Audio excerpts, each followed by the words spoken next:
કુળદેવી જાતે જ રસ્તો બતાવશે. આટલું કરો.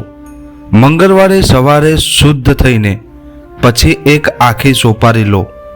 સોપારી તૂટે નહીં એનું ધ્યાન જરૂરથી રાખજો.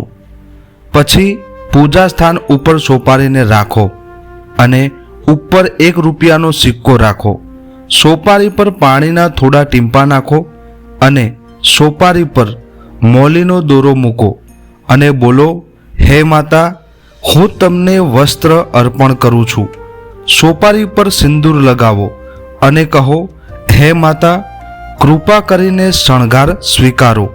ઘીનો દીવો પ્રગટાવો અને કહો કે જો મારાથી કોઈ ભૂલ થઈ ગઈ હોય તો ક્ષમા કરજો. મારું રક્ષણ કરો. મારા ઘરમાં તમે સ્થાન લો.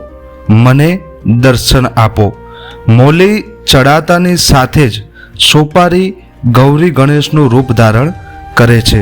હવે દરરોજ સાંજ સવાર સોપારીને કુળદેવીનું પ્રતીક માનીને અગરબત્તી પ્રગટાવો અને પ્રાર્થના કરો.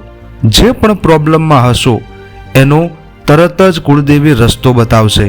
આવી આધ્યાત્મિક અને સરળ ભાષામાં માહિતી મેળવવા માટે આપણી ચેનલને સબસ્ક્રાઈબ કરી નાખજો.